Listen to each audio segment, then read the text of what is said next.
الحمد للہ رب العالمین والصلاة والسلام علی سید الانبیاء والمرسلین اما بعد اعوذ باللہ من الشیطان الرجیم بسم اللہ الرحمن الرحیم وَلَقَدْ يَسَّرْنَا الْقُرْآنَ لِلذِّكْرِ فَهَلْ مِن مُدَّكِرٍ وقال اللہ تبارک وتعالی کتاب انزلناہ الیک مبارک لیدبروا آیاتہ ولیتذکر اولو الالباب صدق اللہ العظیم اللہم صلی علی محمد وعلی آل محمد وبارک وسلم رب اشرح لی صدری ویسر لی امری واحلل عقدۃ من لسانی یفقہوا قولی واجعل لی وزیرا من اہلی آمین یا رب العالمین۔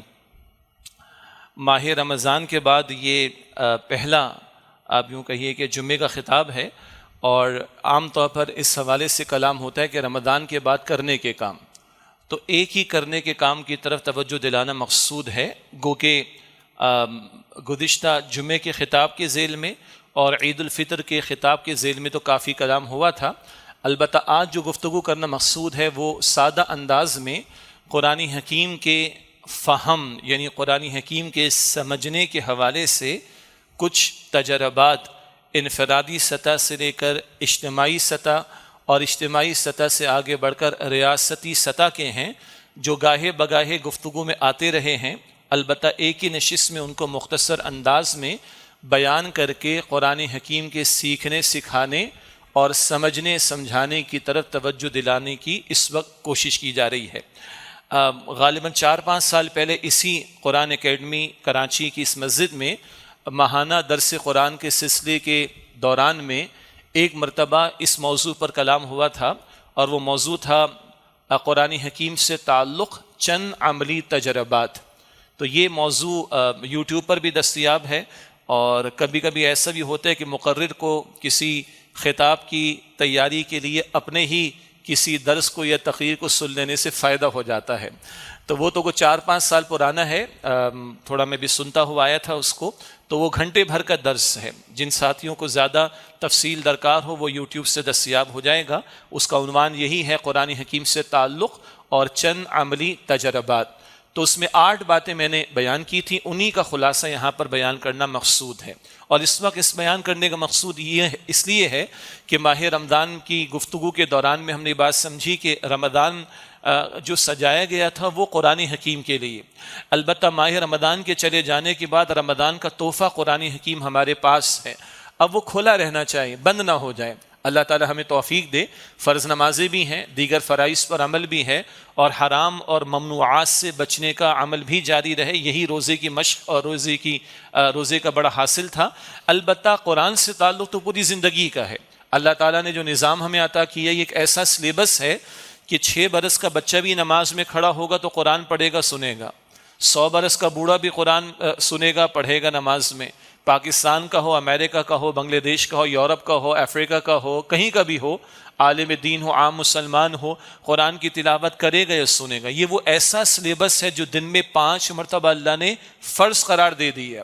قرآن حکیم کی نماز کے علاوہ ہم تلاوت کریں، یہ نفل عمل ہے، مطلوب ہے، لیکن جب قرآن حکیم نماز میں کھڑے ہو جائیں تو اس کی تلاوت کرنا فرض ہو جاتا ہے۔ اور اللہ چاہتا ہے فجر میں قرآن، ظہر میں قرآن، عصر میں قرآن، مغرب میں قرآن، عشاء میں قرآن۔ فرض نمازوں کے علاوہ نوافل ادا کرے، اس میں جب نوافل شروع کر لیے تو تلاوت کرنا فرض ہو جائے گا۔ اللہ نے اس قرآن کو فرض قرار دیا ہے، لیکن صرف اس کی تلاوت مطلوب نہیں، اس کا فہم، اس پر غور و فکر کرنا بھی ضروری ہے۔ اس تعلق سے میں نے وہ ایک مشہور آیت تلاوت کی ہے، اس کے ذیل میں ایک نقطے کی وضاحت ضروری ہے، کیونکہ آگے جو دعوت دی جا رہی ہے وہ فہم قرآن کے حوالے سے۔ البتہ فہم قرآن کے مختلف پہلو اور درجات بیان ہوتے ہیں۔ 2 باتیں سامنے رہیں تو کچھ کنفیوژنس جو ہو جاتی ہیں اور کچھ جو خلط مبحث ہو جاتا ہے وہ دور ہو جائے گا انشاءاللہ۔ قرآن حکیم کی مشہور آیت ہے جو 4 مرتبہ ایک ہی صورت میں دہرائی گئی، سورۃ القمر کی آیت نمبر 17 ہے، آیت نمبر 22 ہے، آیت نمبر 32 ہے، آیت نمبر 40 ہے۔ ایک ہی آیت 4 مرتبہ دہرائی گئی، وَلَقَدْ يَسَّرْنَا الْقُرْآنَ لِلذِّكْرِ فَهَلْ مِن مُدَّكِرٍ۔ اور یقیناً ذکر کے لیے ایک مراد یاد دہانی، ہم نے اس قرآن حکیم کو آسان کر دیا۔ ایک مراد نصیحت کے لیے، یاد دہانی کے لیے اللہ تعالیٰ فرماتے اس قرآن کو ہم نے آسان کر دیا۔ فَهَلْ مِن مُدَّكِرٍ، تو کوئی ہے جو نصیحت حاصل کرنے والا ہو؟ تو یہاں قرآن نے لفظ ذکر استعمال کیا جس کا مفہوم نصیحت بھی ہے، جس کا مفہوم یاد دہانی بھی ہے، جس کا ایک مفہوم قرآن حکیم کا بنیادی پیغام بھی ہے۔ فہم قرآن کے دو درجات اگر الگ الگ ہم سمجھ لیں تو یہ جو کبھی کبھی کنفیوژن ہو جاتی ہے، کچھ باتیں مکس ہو جاتی ہیں، اس سے ہم بچ جائیں گے۔ سورہ صاد کی آیت نمبر 29، سورہ صاد آیت نمبر 29 میں اللہ تعالیٰ نے فرمایا کتاب انزلناہ الیک مبارک لیدبروا آیاتہ ولیتذکر اولو الالباب۔ اے نبی صلی اللہ علیہ وسلم، یہ ایک مبارک کتاب ہے برکت والی جو ہم نے آپ کی طرف نازل کی ہے تاکہ لوگ اس میں تدبر کریں، گہرا غور و فکر، ولیتذکر اولو الالباب، اور عقل مند لوگ اس سے نصیحت حاصل کریں۔ اس تعلق سے فہم قرآن کے دو درجے ہیں یا دو پہلو ہیں، ایک کو تذکر کہا جائے گا، ایک کو تدبر کہا جائے گا۔ تذکر کیا ہے؟ قرآن حکیم کا سادہ پیغام ہمارے سامنے آ جائے، بنیادی ہدایت ہمارے سامنے آ جائے۔ وہ تو ایک کافر کے سامنے بھی آتی ہے، ایک غیر مسلم کے سامنے بھی آتی ہے، اور وہ اس کو پا کر اسلام قبول کر لیتا ہے۔ ابھی آگے 2-3 مثالوں کی طرف توجہ ہو جائے گی انشاءاللہ۔ تو قرآن کا بنیادی پیغام وہ اس کے سرفیس پر ہے۔ استاد محترم ڈاکٹر اسرار صاحب رحمۃ اللہ علیہ نے اس کی وضاحت بھی فرمائی، اور ان کا جو معروف بیان القرآن، دورہ ترجمہ قرآن کے دوران میں جو قرآن کا ترجمہ و تشریح کا بیان ہے 108 گھنٹے کا، اسی مسجد میں 1998 میں اس جگہ بیٹھ کر انہوں نے ریکارڈ کروایا تھا۔ تو اس میں بھی ابتدائی 4 جو گھنٹے ہیں وہ تعارف قرآن کے موضوع پر، اس کے ذیل میں بھی یہ وضاحت ہوئی ہے۔ ایک قرآن کا تذکر کا پہلو ہے نسبتاً آسان، اور یہ قرآن کا تدبر کا پہلو ہے نسبتاً گہرا اور تفصیل طلب۔ یہی بات یہ جو آیت تلاوت کی گئی ابھی سورہ قمر کی آیت نمبر 17، اس کے ذیل میں تفاسیر کا اگر آپ معروف جو ہمارے تفاسیر ہیں مولانا مودودی علی رحمہ کی ہے تفہیم القرآن، وہاں بھی انہوں نے اس بات کی وضاحت کی کہ یہ دو پہلو الگ الگ رکھنے چاہیے۔ اسی طرح مفتی شفیع صاحب رحمۃ اللہ علیہ کی معارف القرآن ہے، انہوں نے بھی اس مقام پر اس کی وضاحت کی کہ تذکر اور تدبر کو الگ الگ سمجھنا چاہیے۔ تو تذکر ہے قرآن حکیم کا بنیادی پیغام۔ میری اور آپ کی حیثیت کیا ہے؟ اس کائنات کی حقیقت کیا ہے؟ ہمیں بنانے والا، پیدا کرنے والا کون؟ ہماری زندگی کا مقصد کیا ہے؟ ہمارا رب کون ہے؟ وہ ہم سے کیا چاہتا ہے؟ کن باتوں سے راضی ہوگا، کن باتوں سے ناراض ہوگا؟ یہ قرآن کا بیسک بنیادی پیغام ہے، یہ سب کے لیے اوپن ہے۔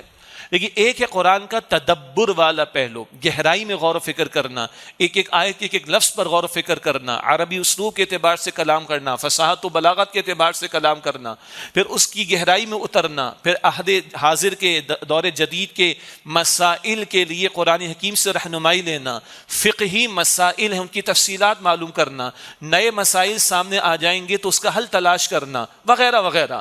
یہ گہرائی مانگتا ہے، یہ تفصیل مانگتا ہے، یہ تدبر والا پہلو ہے۔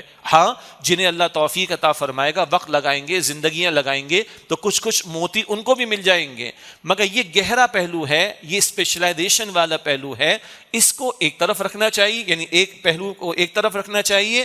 اور جو پہلا پہلو ہے تذکر کا، آسان پہلو، فہم قرآن کا، بیسک میسج، بنیادی پیغام قرآن حکیم کا، اس کو تذکر کہا جاتا ہے۔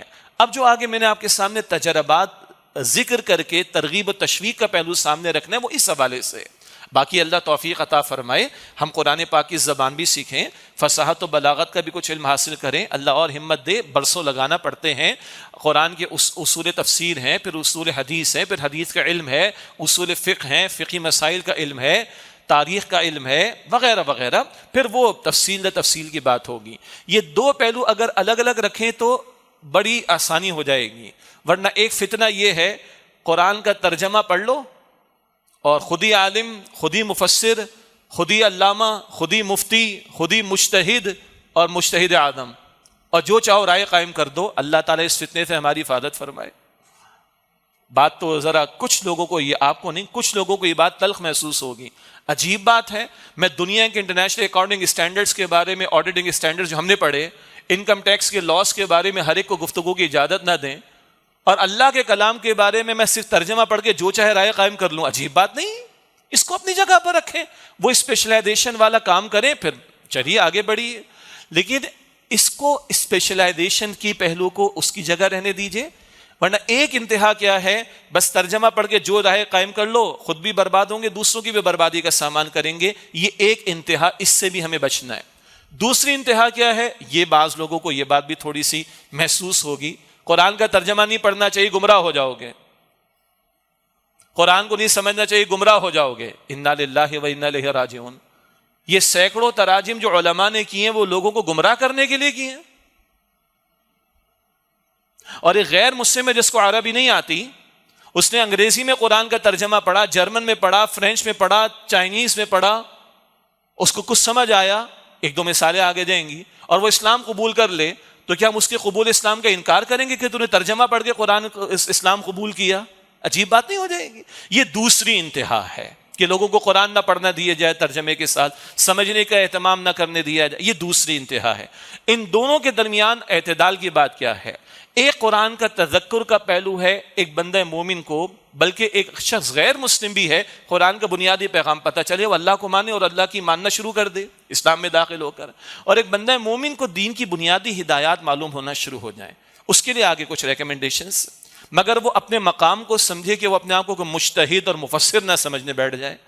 تو اگر یہ اعتدال ہم رکھیں گے کہ ایک تذکر کا پہلو ہے، ایک تدبر کا پہلو ہے، تو ہم بہت سارے کنفیوژن سے اپنے آپ کو بچا سکیں گے، اور انشاءاللہ تعالی دوسروں کو پریشان کرنے سے ہم اپنے آپ کو بچا سکیں گے۔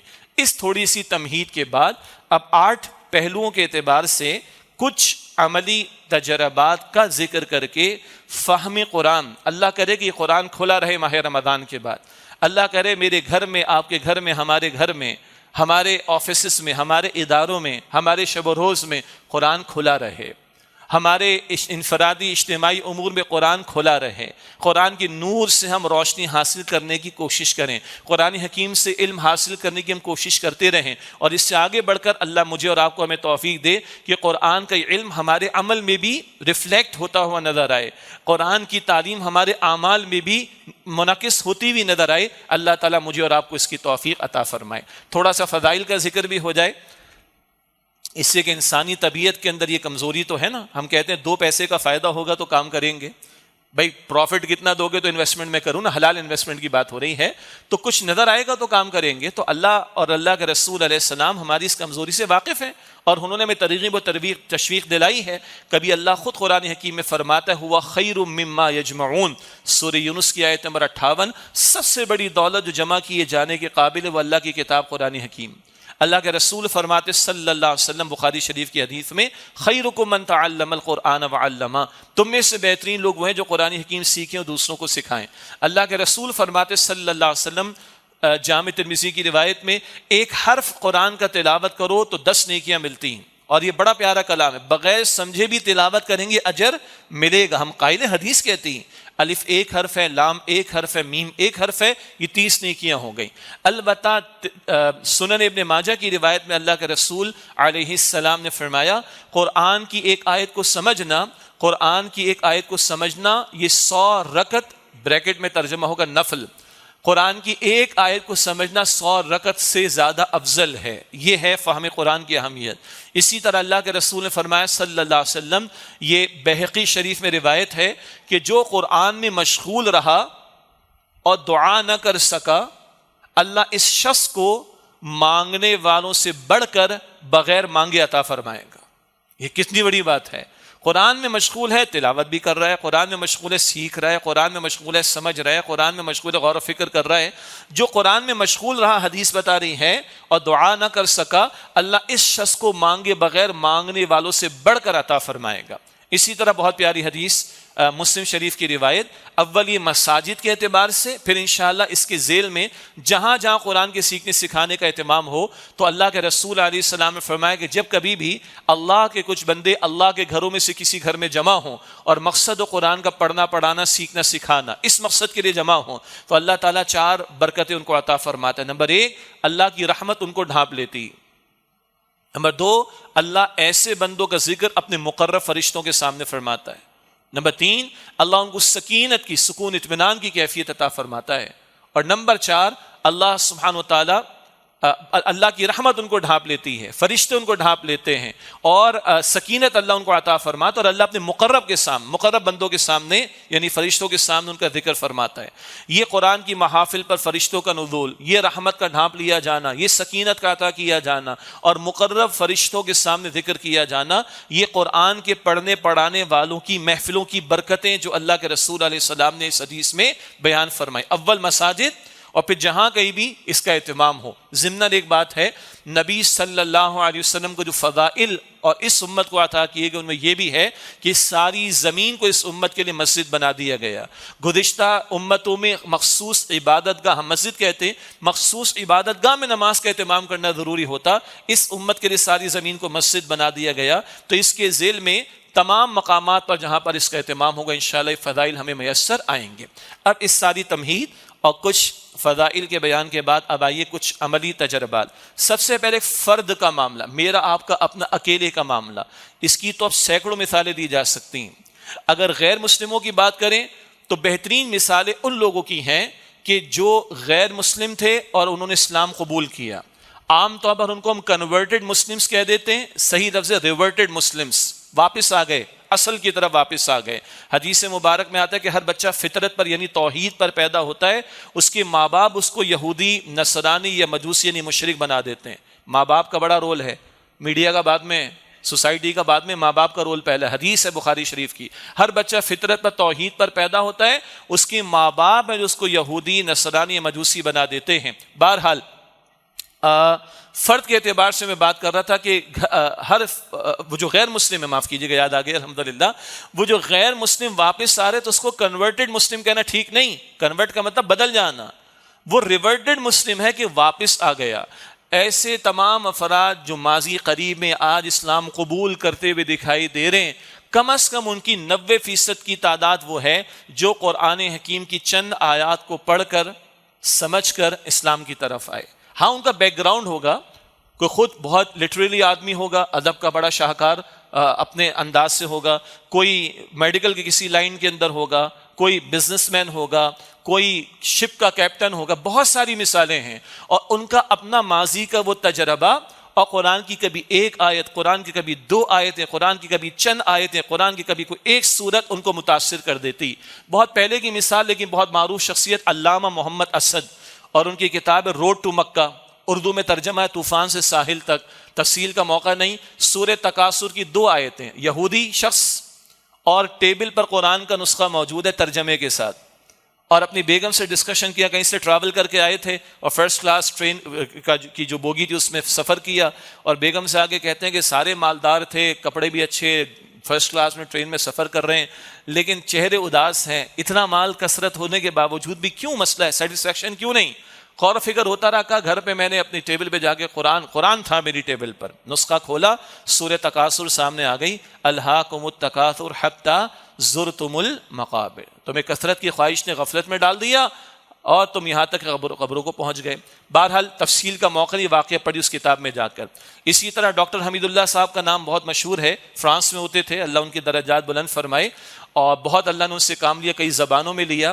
ایک میوزیشین ان کے پاس آ گیا اور اس نے کہا کہ میرا میوزک کا پیچھے تجربہ ہے اور میں قرآن کو پڑھتا ہوں، سنتا ہوں۔ سورہ نصر پہ وہ اٹک گیا، تفصیلی واقع کتابوں میں آپ دیکھ لیجئے گا، تو ڈاکٹر حمید اللہ مرحوم نے اس کا ایک جواب اس کو دیا، تو لٹرلی اس شخص نے، ڈاکٹر حمید اللہ کہتے ہیں، مجھے اپنے گود میں گویا کہ اٹھا کے جھومنا شروع کر دیا کہ مجھے صحیح جواب مل گیا۔ مجھ سے زیادہ قرآن کے صوتی آہنگ کو کوئی اپریشیٹ نہیں کر سکتا، کیونکہ میں میوزک کو جانتا ہوں۔ قرآن اس معنی میں میوزک نہیں، لیکن قرآن کا اپنا صوتی آہنگ ہے۔ مجھے اجازت دیجیے گا، قرآن عربی میں لفظ حدیث میں غنا آتا ہے، عربی میں انگلش میں کہیں گے ڈیوائن میوزک ہے قرآن حکیم کے اندر، اس نے اس میوزیشین کو جو ہے وہ اپیل کیا۔ ایک شخص نے عربی میں غالباً پی ایچ ڈی کر لی، نان عربک تھا، تو اس کے کچھ اسٹوڈنٹ تھے عرب، تو انہوں نے کہا کہ سر آپ نے بہت عربی پڑھی، ذرا آپ لکھیں کہ جہنم بہت ہی بری ہے، بہت وسیع ہے، اس کے اندر وسعت ہی وسعت اور عذاب بہت ہے۔ اس سے بہت سارے الفاظ لکھ دیے، اور اس کے بعد ان عرب اسٹوڈنٹ سے کہا سورہ قوف کی آیت پڑھو، یوم نقول لجہنم هل امتلأت وتقول هل من مزید، ہم جہنم سے کہیں گے تو بھر گئی ہے، تو وہ جہنم کہے گی اور بھی ہے، تو اللہ ڈال دے اس کے اندر۔ وہ دنگ رہ گیا، وہ کہتا ہے کہ یہ کسی انسان کا کلام نہیں ہو سکتا۔ یہ تو 2-3 مثالیں میں نے آپ کو دیں، ورنہ ماشاءاللہ ینگسٹرز بھی محفل کے اندر ہیں، آپ سمپلی ٹچ کریں آ کے اسکرین کو اور جا کے ریورٹڈ مسلمز کی سٹوریز کو پڑھیں۔ وہ غیر مسلم ان کو قرآن کی 2-4 چند آیات جو ہیں وہ اپیل کرتی ہیں۔ تو ہم تو پیدائشی مسلمان ہیں، قرآن کے 10 نسخے ہمارے گھروں میں ہیں، یہ قرآن ہمارے زندگیوں میں انقلاب نہیں برپا کر دے گا؟ اسی طرح اس معاشرے میں جس میں آپ اور میں جی رہے ہیں، آگے جو میں عرض کر رہا ہوں آگے باتیں اور بھی آ جائیں گی، کتنے افراد کو ذاتی طور پر میں، ہمارے مدرسین ساتھی بھی یہاں پر موجود ہیں، ہم جانتے ہیں کہ قرآن کریم کی محافل کی وجہ سے اللہ نے ان کی زندگیاں بدل دی، الحمدللہ رب العالمین۔ تو افراد کے اعتبار سے چاہے غیر مسلموں کی مثالیں دیکھ لیں یا ہم اپنے اس ماحول کے اعتبار سے بہت سے حضرات کی زندگیوں کو بدلتا ہوا دیکھیں گے تو آپ غور کریں گے کہ قرآن حکیم سے ان کا تعلق قائم ہوا۔ اور بھی ذرائع ہو سکتے ہیں، میں اس کی نفی نہیں کرتا، لیکن بہت بڑا ذریعہ خود یہ قرآن حکیم بنتا ہے۔ تو افراد کے اعتبار سے میں بھی اور آپ بھی ہیں، ہم غور کریں کہ ہم اپنے اوقات میں قرآن کو کیسے شامل کر سکتے ہیں، اس کے لیے آگے کچھ تجاویز اور آ جائیں گے انشاءاللہ تعالی۔ تو فرد کی سطح پر افراد کے لیے، انفرادی سطح پر افراد کے لیے، حضرات کے لیے، خواتین کے لیے، ینگسٹرز کے لیے بہت کچھ دستیاب ہے، اس کا کچھ ذکر آگے آ جائے گا۔ نمبر 2، گھر کی سطح پر ہم سب چاہتے ہیں ہمارے گھرانے اچھے ہوں، اول تو فکر بھی ہے کہ نہیں؟ ہم سب چاہتے ہیں کہ ہمارے گھرانے جنتی ہوں، تو فکر ہے بھی کہ نہیں؟ تو اب ہے، موقع ہے ہمارے پاس، مہلت تو کسی وقت بھی ختم ہو سکتی ہے۔ ہم لوگوں کے جنازے پڑھتے ہیں، کل ہمارا جنازہ پڑھا جائے گا تو کل ہم کہاں ہوں گے؟ ہماری فیملی کدھر ہوگی؟ اس قرآن سے خدا را گھر والوں کو جوڑیے۔ ایسے ایسے پیارے گھرانے ہیں کہ جہاں رات کے کھانے پر 10-15 منٹ قرآن کا بیان، چاہے وہ کسی تفسیر سے پڑھ کر ہوتا ہے یا بہت سارے حضرات و خواتین نے بیان کر رکھا ہے، بعض خواتین خاتون مدرسہ کو سن لیتی ہیں، یہی مناسب ہے، لیکن بہرحال بہت سے لوگوں نے بیان کہ ہمارے استاد ڈاکٹر اسرار صاحب کا بھی ہے، بیان القرآن 108 گھنٹے کا ذکر کیا گیا رحمۃ اللہ علیہ۔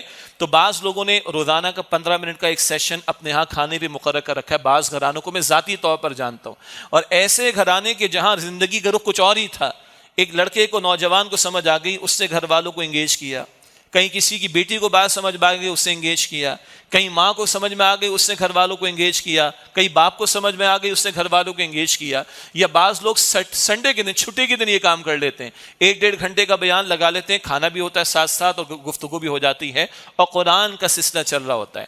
اسی طرح فیملیز کی سطح پہ ایک بڑا خاندان ہے، 8, 10, 15, 20 گھرانے ہیں، تو وہ ایک دوسرے سے ملاقات، اور یہ پاکستان، کراچی، اسلام آباد، لاہور کی مثالیں نہیں دے رہا ہوں فقط، یہ نیو یارک میں بھی ہو رہا ہے، میں خود سڈنی اور ایڈلیڈ وغیرہ ان علاقوں کے اندر ہو کر آیا ہوں، وہاں پر گھرانوں میں سلسلہ ہے، فیملیز موو کر رہی ہوتی ہیں، ہر اتوار کو ملاقات تو کرنی، کیا کریں جی، گھرانوں میں آپس میں محبت، اللہ اور محبت عطا فرمائے۔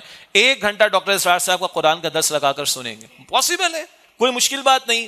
تو گھر میں امیڈیٹ فیملی میں بھی ہو سکتا ہے، اپنا گھر چاہے وہ 15-10 منٹ روزانہ کر لیں یا چھٹے کی 1-1.5 گھنٹہ کر لیں، اسی طرح خاندان کے اندر بھی اس کو روٹیٹ کیا جا سکتا ہے، یہ پاسبل ہے۔ یہ تو ہے قرآن کی تفسیر پڑھ دینا یا کوئی بیان ہے وہ آڈیو ویڈیو کے اوپر سن لینا، اس کے علاوہ بھی بات ہوتی ہے، گھر والے آپس میں، وہ بڑے بچے اور بچیاں کہ جو پڑھے لکھے ہیں، پڑھ سکتے ہیں انگلش میں، اردو میں، ان کی ذمہ داری لگائی جاتی ہے کہ تم نے 2 آیات بیان کرنی ہے بیٹا، تم نے تلاوت کرنی ہے، اور ابا نے جو ہے تفسیر پڑھ کے سنا دی، یا والدہ نے تفسیر پڑھ کے سنا دی، یہ پورا فیملی پیکج ہو گیا۔ یہ کیا مشکل ہے آپ کے میرے لیے؟ اگر تو آخرت مقصود ہے، اگر تو جنت چاہیے، اگر اللہ کو راضی کرنا ہے، تو قرآن کو بائی پاس کر کے اللہ راضی ہوگا؟ قرآن کو فراموش کر کے اللہ راضی ہوگا؟ ممکن ہی نہیں ہے۔ یہ مطلب اس نقطے پر میں بہت ساری مثالیں دے سکتا ہوں، لیکن صرف اشارہ میں آپ کو دے رہا ہوں، ورنہ تو یہ ایک ہی نقطہ ایسا ہے کہ کیسے کیسی مثالیں گھرانوں کے اندر موجود ہیں۔ آگے چلیں، تیسری سطح وہ ہے مساجد، اور مساجد بہرحال بڑی نعمت ہے اللہ تعالیٰ کی، اور بالخصوص جمعے کا دن، یہ تو کروڑوں مسلمان بغیر کسی ایڈورٹیزمنٹ کے، بغیر کسی اناؤنسمنٹ کے، بغیر کسی اعلان کے آ رہے ہیں۔ اور اللہ کے پیغمبر علیہ السلام کا جمعے کا خطبہ کیا تھا؟ کان یقرأ القرآن ویذکر الناس، اللہ کے نبی قرآن پڑھتے، قرآن کے ذریعے لوگوں کو تذکیر فرماتے۔ خود ہم نے بھی ترتیب رکھی ماضی میں، آئندہ بھی رکھیں گے انشاءاللہ، کچھ اور مدرسین ہمارے ساتھی، کچھ علماء، کچھ خطباء نے یہ کیا کہ جمعے میں سلسلے وار قرآن کا مطالعہ چل رہا ہے، الحم سے والناس تک چل رہا ہے، برسوں لگ جاتے ہیں۔ کچھ نے قرآن کی آخری منزل کو لے لیا، کچھ نے یہ کیا کہ کبھی سورہ کہف کا مطالعہ ہو گیا، کبھی سورہ رحمان کا مطالعہ ہو گیا، کبھی اور مقامات جہاں دین کے تقاضے سامنے آتے تسلسل سے کچھ صورتوں کا مطالعہ، اور ایک کئی ہوتا ہے کہ کچھ منتخب آیات جیسے ہم بھی کرتے ہیں اور ان کا بیان آ جاتا ہے۔ یہ تو بلا مبالغہ کروڑوں مسلمان مسجدوں میں آتا ہے، اتنا بڑا پلیٹ فارم اویلیبل ہے۔ یہ تو ہے جمعے کا معاملہ۔ اس کے علاوہ مساجد دستیاب ہیں الحمدللہ۔ اگر یہ خالص دنیاوی نقطہ نظر سے بات کریں، خالص دنیاوی نقطہ نظر سے مسجدیں جتنی بڑی اور چھوٹی ہیں، ذرا ان کی اگر اس کو ہم پراپرٹی تصور کر لیں تھوڑی دیر کے لیے، معاف کیجیے گا، تھوڑی دیر کے لیے پراپرٹی تصور کر لیں تو یہ اربوں خربوں کی پراپرٹیز ہیں کہ نہیں؟ تو دنیا میں تو چند لاکھ کی پراپرٹی کا میں فل یوٹیلائزیشن کرتا ہوں، فیکٹری میں تو چاہتا ہوں کہ 24 گھنٹے چلے، کیا خیال ہے؟ میکسیمم اس کی یوٹیلائزیشن، میکسیمم ریٹرن۔ تو مساجد کو بھی استعمال کریں نا۔ Best role model we have the مسجد نبوی صلی اللہ علیہ وسلم اور پروفٹ محمد صلی اللہ علیہ وسلم۔ رسول اللہ کی مسجد نبوی کو دیکھیں، صلی اللہ علیہ وسلم 24 گھنٹے کا استعمال تھا۔ ہم میں کمی ہے، اللہ تعالیٰ اس کمی کا ازالہ کرنے کی توفیق عطا فرمائے۔ تو جمعے کے علاوہ بھی مساجد میں ہمارے الحمدللہ دروس قرآن کے سلسلے اور مساجد میں بھی ہیں، علماء بھی کرتے ہیں، دیگر اہل علم بھی کرتے ہیں، اچھی بات ہے، میں سمجھتا ہوں اس کو یوٹیلائز کرنا چاہیے۔ اسی طرح چھٹی کا دن ہے، حضرات کے لیے انتظام ہو، خواتین کے لیے باپردہ انتظام ہو، بچوں کے لیے انتظام ہونا چاہیے۔ اسی طریقے پر اور کورسز جو قرآن کریم سے متعلق ان کا اہتمام ہو سکتا ہے، آگے ذکر آئے گا۔ یہ تیسری بات میں نے آپ کے سامنے رکھی، 8 باتیں مجھے آپ کے سامنے مختصر رکھنی ہیں عملی تجربات کے حوالے سے۔ تو مساجد میں جمعے کا خطبہ، دروس قرآن کے حلقے، پھر قرآن کی کلاسز ہو سکتی ہیں، تجوید کی کلاسز کا اہتمام ہے، عربی گرامر، قرآنی عربی گرامر کا اہتمام ہے، قرآنی کورسز کا اہتمام ہے، یہ سب کچھ ممکن ہو سکتا ہے۔ نمبر 4، فہم قرآن اور عملی تجربات کی بات ہو رہی ہے۔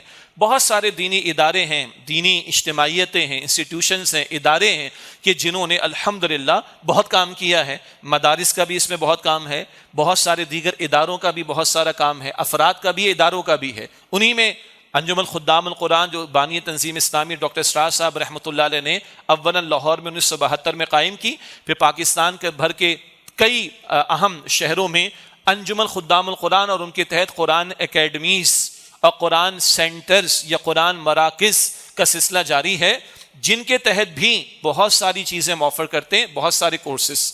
ایک سب سے بڑا کورس تو رجوع القرآن کورس ہے، جو خود ڈاکٹر اسرار صاحب رحمۃ اللہ علیہ نے ارلی 80s میں شروع کیا، اور پاکستان کے کئی شہروں میں ہمارا تنظیم کا مرکز ہے لاہور میں، وہاں بھی ہم اس کو آفر کر رہے ہیں۔ آئندہ ہفتے سے وہ شروع ہو جائے گا، یعنی آئندہ پیر کے دن سے انشاءاللہ تعالی۔ تفصیلات ہماری ویب سائٹس پر موجود ہیں۔ اسی طرح یہاں ہم قرآن اکیڈمی کراچی کی مسجد میں بیٹھے ہیں، کراچی میں 4 مقامات پر، حیدرآباد میں 1 مقام پر، اور کچھ اور شہروں میں، وہ تفصیلات مل جائیں گی۔ تو صبح کے اوقات میں بھی کورسز ہیں، خاص طور پر ان لوگوں کے لیے جو اپنی دنیاوی تعلیم کسی درجے میں مکمل کر چکے۔ اب آؤ بھائی 9-10 مہینے لگاؤ اور دین کا بنیادی علم، قرآن کا بنیادی علم حاصل کر کے باعمل مسلمان بھی بننے کی کوشش کریں، اور دین کی دعوت اور دین کی اقامت کی جد و جہد کا کام بھی کریں۔ یہ کورسز اویلیبل ہیں، اور اب تو آن لائن بھی آفر کر دی ہے۔ بڑی دلچسپ بات ہوئی کہ پچھلے سال UK سے کچھ لوگوں نے آن لائن بیٹھ کر وہ کورس اٹینڈ کیا الحمدللہ۔ اسی طرح تنظیم اسلامی کے تحت انجمن خدام القرآن قرآن اکیڈمیز کے تحت شام کے اوقات میں بھی کچھ کورسز ہم آفر کرتے ہیں، ہفتے اتوار کو بھی بعض مرتبہ کچھ کورسز آفر کرتے ہیں۔ ان سب کا مقصد کیا ہے کہ کوئی بندہ محروم نہ رہے، ہر بندہ قرآن پاک سے جڑنے کی کوشش کرے، اور کچھ ہم آن لائن بھی آفر کرتے ہیں، وہ ہماری تفصیلات آپ قرآن اکیڈمی کی ویب سائٹ پر دیکھ سکتے ہیں۔ ایون LMS بھی ہے، لرننگ مینجمنٹ سسٹم، باقاعدہ وہ اکیڈمک انداز میں کورسز کی شکل ہے، قرآن کے مختصر کورسز ہیں، مختلف کورسز ہیں جو ہم آفر کر رہے ہوتے ہیں۔ یہ چوتھی بات تھی، دینی ادارے بہت سارے، اللہ تعالیٰ سب کی محنت قبول کرے، اور دینی مدارس بھی ہیں، ادارے بھی ہیں، تنظیم اسلامی بھی کوشش کر رہی ہے، انجمن خدام القرآن قرآن اکیڈمیز کے تحت بھی یہ قرآن حکیم سے جوڑنا اور قرآن کا بنیادی پیغام عوام الناس میں پہنچے، اس کی کوشش ہم کر رہے ہیں۔ نمبر 5، ہمارے تعلیمی ادارے جن کو ہم عصری تعلیمی ادارے کہتے ہیں، اسکول ہیں، کالجز ہیں، یونیورسٹیز ہیں۔ عام طور پر تصور نہیں ہے مگر مثالیں ہیں، عملی تجربات ہیں۔ میں خود ذاتی طور پر واقف ہوں، ڈیلیور بھی کرتا رہا ہوں، ہمارے بہت سارے ڈیلیور کرتے رہے ساتھی الحمدللہ۔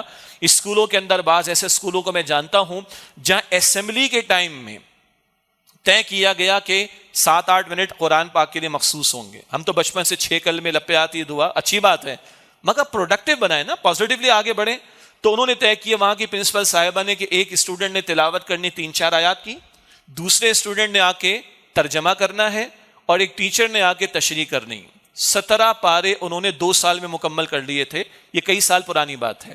ایسی کچھ اور مثالیں پاکستان کے اور شہروں کی بھی ہیں جن کو میں ذاتی طور پر جانتا ہوں۔ نمبر 1، نمبر 2، بعض اسکولوں نے اپنے تئیں کوشش کی کہ نہیں صرف اسمبلی میں قرآن نہ پڑھایا جائے بلکہ کمپلسری ہو قرآن ناظرہ بھی اور کمپلسری ہو قرآن ترجمے کے ساتھ بھی. اور بعض اداروں اور بعض اسکولوں نے یہ بھی کیا کہ عربی گرامر بھی پڑھا رہے ہیں اسکولوں کے اندر، اچھی بات ہے. بعض اور تجربات اسلامک اسکولز کے نام کے ساتھ سامنے آئے، ٹھیک ہے، کافی ان کو محنت ابھی کرنا پڑ رہی، مگر اس کو ہم خوشائن سمجھیں اور جہاں ہم ان سے استفادہ کر سکتے کریں. اور اگر آج یہ باتیں سن کر کچھ لوگوں کو اندازہ ہو رہا ہے کہ سب ممکن ہے اور ہو رہا ہے، یہ 2023 میں ہو رہا ہے، اس صدی میں ہو رہا ہے الحمدللہ، تو ہمارے بچے بھی کر سکتے ہیں، ہمارے اسکولوں میں بھی ہو سکتے ہیں، ہمارے بچے ان اسکولوں میں پڑھ رہے ہیں یا کچھ وہ افراد جو ہمارے رابطے میں اور ان کے اسکولز ہیں تو وہاں پر بھی یہ کام ہو سکتا ہے. تفصیلات درکار ہوں گی تو پھر آپ کو انشاءاللہ ہم فراہم کر دیں گے کہ کس طرح کام کیا جا سکتا ہے. یہ اسکولوں کی سطح پر ہوا. کالجز میں ہوا، پرائیویٹ کالج جہاں پر انسٹیٹیوٹ میں چارٹرڈ اکاؤنٹنسی اور دیگر اسٹوڈنٹس بھی آتے ہیں، مگر میں انٹرمیڈیٹ کے کالج کی بات کر رہا ہوں انہی کے، کہ ان کے یہاں اسمبلی کے ٹائم میں وہاں بھی خاتون تھی بڑی ایجڈ اور اسلامیات پڑھاتی تھی، انہوں نے اسٹیپ لیا کہ اسٹوڈنٹ، اب انٹرمیڈیٹ کے اسٹوڈنٹ تو میچور ہوتے ہیں، بچے تلاوت بھی کریں گے، بچے ترجمہ بھی کریں گے اور ٹیچر ان کو تشریح پرووائڈ کریں گے، بچے ہی بیان کریں گے. اور ہر مرتبہ ایک سورت مکمل ہوتی سورت البقرہ، تو مجھے یا ہمارے اور ساتھیوں کو بلا کر وہاں پر اس کا ایک ریویو تھوڑا سا 15-20 منٹ میں کروا لیا کرتی تھیں. تو الحمدللہ یہ پاسبل ہے. کچھ اور کالجز نے بھی اس طرح کا رویہ اختیار کیا، پاکستان بھر میں ٹریولنگ رہتی ہے، یہ اسمبلی ٹائم میں ہو رہا ہے. اسی طرح بعض کالجز، پرائیویٹ کالجز کی بات کر رہا ہوں، انہوں نے باقاعدہ دروس قرآن کا اہتمام کیا اور جہاں لڑکیوں کے لیے علیحدہ انتظام کیا کہ کسی معلمہ کو بلا کر، لڑکوں کے لیے الگ اہتمام کیا، کسی معلم کو، کسی مدرس کو، کسی اسپیکر کو بلا کر. یہ سب پاسبل ہے. فکر ہوگی نا آخرت کی، اللہ کو پانے کی، اللہ کو راضی کرنے کی، سب کام ہوگا. اچھا، ماں باپ سوچتے ہیں کہ ہماری اولاد صدقہ جاریہ بن جائے. ایک اسکول کا اونر سوچے 500 بچہ ہے، یہ بچہ روزانہ 15 منٹ قرآن پڑھے گا تو اس کا صدقہ جاریہ کا لیول کدھر ہوگا؟ اندازہ کریں. ایک چین چلانے والا ایک اونر ہے جس کے 6 اسکول ہیں، جانتے ہو یہاں پر بھی کچھ لوگ موجود ہیں، کالجز موجود ہیں، پارٹنرشپ کر رکھی، انویسٹمنٹ کر رکھی. اور آپ جب ڈونر ہو، بلکہ آپ انویسٹر ہو، معاف کیجئے گا، تو آپ کی مانی جائے گی نا مینجمنٹ کے لیول کے اوپر. تو آپ منواؤ اس بات کو. بھائی سوچو اگر ایک چین کے اندر 10,000 بچہ پڑھ رہا ہے، عجیب، مطلب بعض اسکولوں کو میں نے جا کر پنجاب میں دیکھا 5,000 بچہ ایک اسکول میں، 66 کینال کے اسکول میں 5,000 بچہ ایک اسکول میں پڑھ رہا ہے. اور وہ چین ہے تو کتنے ہزار بچے ہو جائیں گے. یہ ہزاروں بچہ 15 منٹ قرآن پڑھ لے روزانہ، تو وہ انویسٹر بھی سوچے اس کا صدقہ جاریہ کہاں پہنچے گا. اور اگر آج آپ میں سے کوئی سن کر سمجھتے ہیں کہ پاسبل ہے، ورکیبل ہے، میں آپ کو اللہ کے گھر میں بیٹھ کر بتا رہا ہوں، تو آپ چلائیں اس بات کو. آپ سوچیں کہ آپ کے اس بات کے چلانے سے اس معاشرے کے ہزاروں طلبہ و طالبات کو فائدہ پہنچے اور قرآن سیکھ لیں اور قرآن کی طرف آ جائیں، تو اس قوم کا کتنا بڑا فائدہ ہوگا انشاءاللہ تعالی. اللہ تعالی ہمیں توفیق عطا فرمائے. یونیورسٹیز ہیں یہاں کراچی میں، پرائیویٹ یونیورسٹیز، خود جاتا رہا ہوں، ہمارے اور ساتھی بھی گئے، باقاعدہ انہوں نے درس تو رکھوائے ہیں، گرامر کی کلاسز رکھوائیں، قرآنی گرامر کی، قرآن کے کورسز کی کلاسز رکھوائیں، الحمدللہ رب العالمین. اور پے کر کے بھی ٹیچرز رکھے ہوئے کہ بھائی پڑھانا ہے. کیسے ہو جاتا ہے؟ وہ یونیورسٹیز والوں سے جا کر پوچھئے. وہ اپنے پورے دن کے سلاٹ میں سے ایک سلاٹ انہوں نے فکس آؤٹ کر دیا، 2 رومز فکس کر دیے، اور اس کے اندر جن بچوں نے انرول کرنا، آؤ جی پڑھو بیٹھ کے قرآن، کوئی مسئلہ نہیں، قرآنی گرامر پڑھو، قرآن کا ترجمہ پڑھو، قرآن کی تشریح سنو، درس سنو. آل از پاسبل. بھلے ایلیٹ آپ کی یونیورسٹیز ان کی میں بات کر رہا ہوں، ان کے بھی کام ہوا ہے. یہ سب ورکیبل ہے، یہ ہوا ہے، یہ ہو رہا ہے، اور ہم تھوڑی محنت کریں تو کسی کو ترغیب دلا کر ہم بھی کروا سکتے ہیں. چھٹی بات، تجارتی ادارے، کاروباری ادارے، کمپنیز ہیں، فیکٹریز ہیں، اور بہت سارے فارماسیوٹیکل کے اندر کہہ لیں، ٹیکسٹائل انڈسٹری کے اندر کہہ لیں، اور انڈسٹریز ہم جاتے رہیں. 2-3 بڑی مثالیں ہیں جہاں باقاعدہ ظہر میں ایک عالم دین کو مقرر کیا کہ 3-4 آیتیں بیان کرنی. اونر خود بھی، جو مینجمنٹ میں ہیں اونر بلکہ ہیں، وہ خود بھی نماز پڑھتے ہیں ظہر کی، اور سارا اسٹاف بیٹھ کے 12 منٹ قرآن سنتا رہا. 3.5 سال میں قرآن حکیم کی تکمیل ہوئی، انہوں نے سیلیبریٹ کیا. ایک اور ٹریڈنگ کمپنی ہے، ان کے ہاں 3 مرتبہ 10 سال میں قرآن کریم کی تکمیل ہوئی، اور جمعے کو 3 سے 6 انہوں نے وقت مقرر کیا تھا، اور ان کا سارا فیلڈ اسٹاف وہاں ہیڈ آفس آتا تھا، چائے بھی پلاتے تھے، پیزا بھی کھلاتے تھے، اور اونر خود بھی بیٹھتا تھا. 10 سال میں 3 مرتبہ قرآن پاک کی تکمیل ہوئی، اور اونر کا کہنا یہ تھا، اسٹاف کے لوگوں کا کہنا یہ تھا کہ ہمارے اندر تبدیلی آئی. الحمدللہ رب العالمین. سب پاسبل ہے. اگر اسی تجارت کے کام کے موقع پر لوگ جو ہے وہ کرکٹ بھی دیکھ رہے ہوتے ہیں، اور لوگ سیاسی تبصرے بھی سن رہے ہوتے ہیں، عدالتی کارروائیاں بھی سن رہے ہوتے ہیں، ٹھیک ہے، اپنی معلومات کے لیے، تو کیا قرآن کی بات نہیں سن سکتے؟ کیا سب پاسبل ہے؟ اسی طرح میں ان لوگوں کو جانتا ہوں کہ جن کو اپنی کمپنی میں 9 سے 5 میں اجازت نہیں ملی، نہیں بھائی تو ہم تمہیں تنخواہ دیتے ہیں، تو ان اللہ کے بندوں نے 8:45 سے 9 یہ اجازت دے کے ایک روم ہمیں الاؤ کر دیں، وہ ٹھیک ہے، 8:45 سے لے کر 8:59 تک درس قرآن کا سلسلہ شروع کیا، 2.5 سال میں قرآن کی تکمیل ہو گئی۔ میں ذاتی کوئی مثال نہیں دے رہا، ورنہ ہے الحمدللہ رب العالمین۔ آڈٹ ٹرینیز تھے، آڈٹ فرم تو اجازت نہیں دے گی نا، لیکن 8:30 بجے ان کا ان ٹائم تھا، تو 8:15 سے لے کے 8:27 تک وہ ایک مسجد جو کہ مصلی ہوتا ہے اس میں بیٹھ کر انہوں نے قرآن کے درس کا سلسلہ شروع کیا، سلسلہ چل پڑا۔ Where there is a will, there is a way۔ یہ ساری مثالیں اس 21ویں صدی کی میں آپ کے سامنے بیان کر رہا ہوں۔ 7ویں بات وہ ہے میڈیا، اور media front line satellite channels بھی ہیں، اور اب تو سوشل میڈیا۔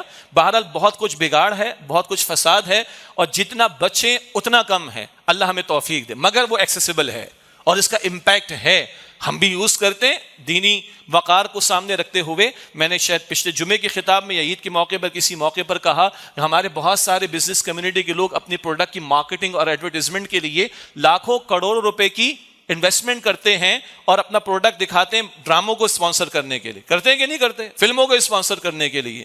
کوئی اللہ کا بندہ پرائم ٹائم میں رات کو 9 سے 12 کے بیچ، پرائم ٹائم تو آج کل یہ چلتا ہے نا، اس ٹائم میں کوئی قرآن کا درس اسپانسر کر دے، کس قدر بڑا خیر برآمد۔ یہ خود میڈیا والے کر لیں، یہ بھی تو اللہ کے بندے ہیں، یہ بھی تو مسلمان ہیں، اللہ ان کی بھی سوار دے، ہماری بھی سوار دے، کچھ تو کریں۔ اور اسی طریقے پر جو بھی سوشل میڈیا ہے اور جو یہ سارا ایکسس اویلیبل ہے، اللہ کے نیک بندوں نے کوشش کی ہے، الحمدللہ۔ ہمیں جو اللہ نے توفیق دی، قرآن اکیڈمی کے تعلق سے، تنظیم اسلامی کے تعلق سے ہم کر رہے ہیں، بعض مدارس بھی کر رہے ہیں، دیگر حضرات بھی کر رہے ہیں، پازیٹیولی استعمال کریں، بہت کچھ آن لائن بھی اویلیبل ہے۔ ہاں جو فزیکل کی بات ہے وہ آن لائن میں نہیں، لیکن نہ ہونے سے کچھ ہونا بہتر ہے، تو ہم سمجھتے ہیں اس میڈیا کو بھی دینی وقار کے ساتھ استعمال کرنا چاہیے۔ اور آخری سطح ہے ریاست کی سطح۔ جب اسٹیٹ کے لیول پر بھائی آئین کی پاسداری بالکل ہونی چاہیے، آئین کا تقاضا ہے کہ انتخابات وقت پر ہوں، بہت اچھی بات ہے، مذاکرات بھی ہو رہے ہیں، ہم تو آج پریس ریلیز بھی ہم نے جاری کر دیا ہے کہ بھائی اللہ کرے کہ مل بیٹھ کے کوئی طے کریں اور اس پہ بھی لگے ہاتھوں بات ہو جائے۔ اور یہ جو انتشار اور ہیجانی کیفیت ملک میں چل رہی ہے اور معاشی ابتری اپنی انتہا کو پہنچی ہوئی ہے، یہ مذاکرات کر کے افہام و تفہیم کے ساتھ معاملات کو سدھار کر ملک کی سالمیت کی فکر کریں۔ باقی سچی بات یہ ہے کہ ہم معاش کی سطح پر، سیاسی سطح پر، مذہبی سطح پر انتہائی ابتری کا شکار کیوں؟ یہ سزا ہے ہماری۔ سزا اس بات کی کہ جس ملک کو اسلام کے نام پر ہم نے لیا تھا، آج ہم نے اسلام کو قائم نہیں کیا، آج ہم معاشی سیاسی سطح پر بالکل بدحالی کی سطح پر آ گئے۔ اللہ ہمارے حکمرانوں کو، صاحب اختیار لوگوں کو توجہ دینے کی توفیق عطا فرمائے، ہماری دعا ہے، اور ملک صحیح رخ پر چلے۔ اور اصل رخ کیا ہے؟ اصل رخ ہے کہ خلافت راشدہ کے اصولوں کو سامنے رکھیں۔ اگر آج جس جمہوریت کی بات کر رہے ہیں جو شعور انسانی کی ایک معراج سمجھی جاتی ہے، اس کی اصل ہمیں رسول اللہ کی تعلیم سے ملے گی، اس کی اصل ہمیں خلفائے راشدین کی تعلیم سے ملے گی۔ مشاورت کی روح ہمارے دین نے اس کی تعلیم عطا فرمائی ہے، اس کو سامنے رکھیں گے تو ملک کی سالمیت واقعتاً وہ ہمیں میسر آ سکے گی۔ اللہ تعالیٰ اس میں آسانی فرمائے۔ بہرحال بات چلی تھی آئین کی پاسداری کی۔ آئین میں لکھا ہوا ہے آرٹیکل 31 میں، وقت کے حکمرانوں کی ذمہ داری ہے کہ وہ عوام کو کتاب و سنت کے سیکھنے کے مواقع فراہم کریں اور عوام عمل بھی کر سکیں۔ تو ریاست کی سطح پر بہرحال یہ باتیں پہلے بھی ہیں، اور مجھے خوشی ہے، میں نے کچھ جمعے کے خطبات میں ذکر کیا، اسکولوں کی سطح پر سندھ میں نہیں ہو پا رہا اور یونیورسٹیز کی سطح پر ہونا چاہیے۔ تو ماشاءاللہ اسی جمعے کے اجتماع میں سے 2-3 ساتھیوں نے رابطہ کیا، بڑے پیارے ہمارے ہمدرد ساتھی ہیں، اللہ ان کو جزائے خیر دے کہ جب ہم بات چلائیں گے آگے، اللہ آپ کو جزائے خیر عطا فرمائے۔ ہمارا مقصد تو ہے کہ 5-5.5 کروڑ بچہ اسکولوں میں، 1.5 کروڑ اسکولوں سے باہر ہے، لاکھوں یونیورسٹیز میں ہیں، یہ 7-8-9 کروڑ 60% پلس پاپولیشن یوتھ جو ہماری قرآن سے گزر جائے، کتنا اچھا کام ہوگا۔ تو وہ ریاست کی سطح پر پہلے میں ذکر کر چکا ہوں، ایک متفق علیہ ترجمہ بھی موجود ہے، ایسا نصاب تمام مکاتب فکر کے علماء کا اتفاق ہے۔ اللہ کرے کہ اس پروسیس آگے بڑھے اور واقعتاً وہ اپنی روح کے ساتھ آگے چلے۔ اب یہ سوال بھی ختم، بھائی ریاستی سطح پر جب ترجمہ پڑھائیں گے تو کوئی اسکول یا ادارہ دیوبندیوں کا، بریلویوں کا، اہل حدیث کا، شیعہ کا، سنی کا نہیں ہوتا۔ تو بہت اچھا سوال ہے، جواب آ چکا ہے کہ سب کا اتفاق ہو چکا ہے قرآن کے ایسے نصاب پر، پہلے ہم گفتگو کر چکے ہیں۔ اللہ کرے کہ اس کی امپلیمنٹیشن ہو۔ تو کس سطح سے ہم نے بات شروع کی؟ فرد، گھر، مسجد، ادارے، دینی ادارے، تعلیمی ادارے، کارپوریٹ سیکٹر، تجارتی ادارے، میڈیا اور ریاست، ان ساری سطحوں سے اگر یہ قرآن کی بات چلنا شروع ہو جائے تو آپ سوچئے کہ پیارا پاکستان اور کتنا پیارا ہو جائے. ہے تو بڑا پیارا، بدحال ہوا ہوا ہے ابھی، یہ بہت پیارا ہو جائے گا، ہم بہت اچھے ہو جائیں گے. اللہ تعالیٰ مجھے اور آپ کو قرآن پاک سے تعلق کی مضبوطی اور فہم قرآن کے حوالے سے کل نہیں آج سے آگے بڑھنے کی توفیق عطا فرمائے. آمین یا رب العالمین. وآخر دعوانا ان الحمد للہ رب العالمین.